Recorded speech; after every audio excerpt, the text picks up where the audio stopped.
Howdy folks, welcome back to World of Tanks with the mighty Jingles. There's a sort of good news, bad news, and more good news situation that I need to announce. It looks like my connection might be back to normal. After almost 2 months of having anything between 1 and 10% of my advertised download speeds, it looks like my ISP has finally gotten around to upgrading the cable in my area. So that's the good news. The bad news, which is also kind of good news, is that for the next 2 days, I'm going to be at MCM Comic Con in London. Now, this means that, well, I don't want to leave you without any videos for your daily dose of Jingles every day, so I'm going to be pre-uploading a bunch of videos that I'll be publishing over the course of Friday and Saturday, so you do at least get to watch some stuff on YouTube while I'm in London attending Comic Con.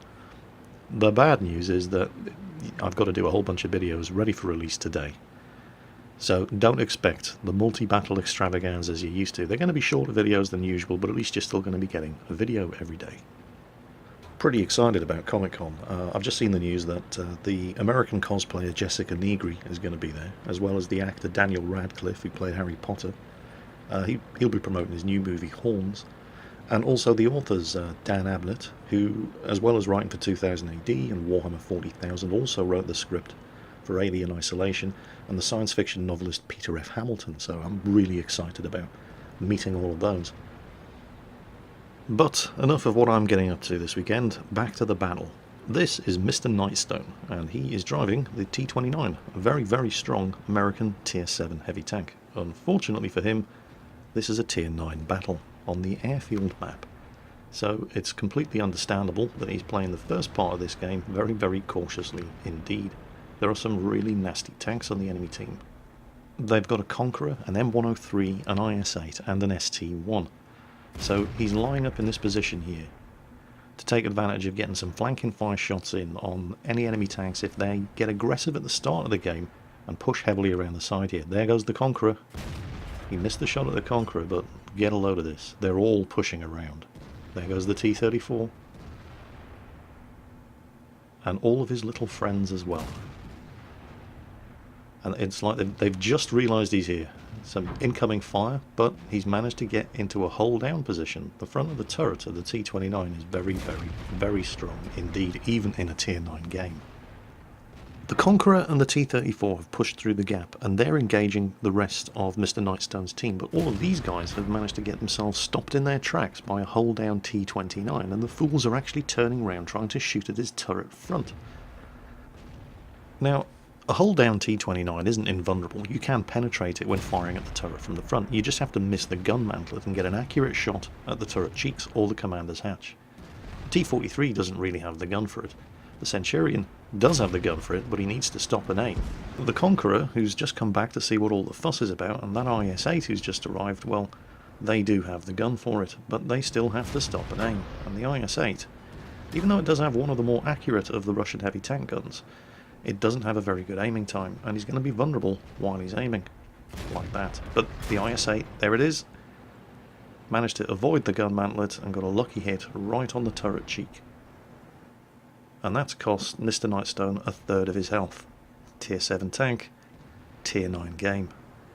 Now Mr. Nightstone was not alone in this position. There was an E50 up there with him, but the E50 got focused down. He didn't have the advantage of being a T-29 in a hold down position, so they took him out first. But the enemy team have definitely not had it all their own way. Fighting it out against a hold down T-29 in the open on a ramp like that where there is no cover, not a smart idea. He's just nailed the IS-8.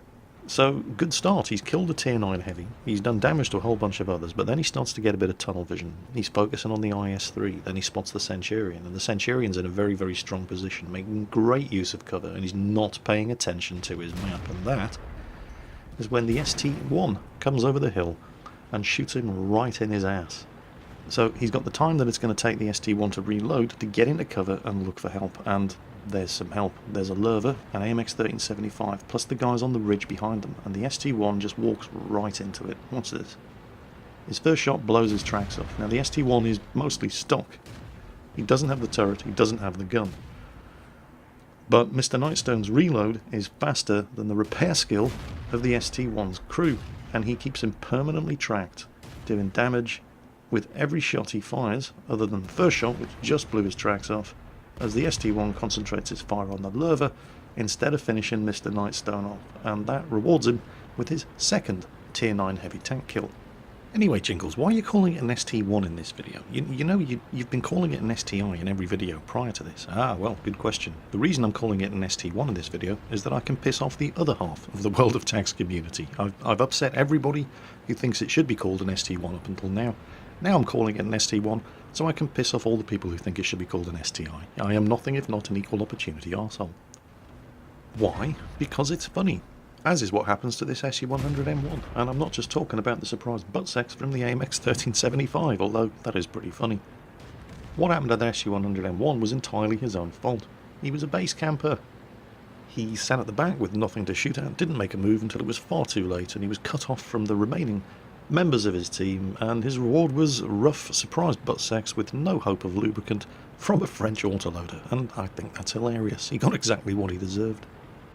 It's at this precise moment when a wild IS-3 suddenly appears, and he manages to reverse just in time to avoid the shot, which is very, very important, because the BL9 gun on the IS-3 when you have 404 health, well, it might not one-shot kill you, but then again, it might.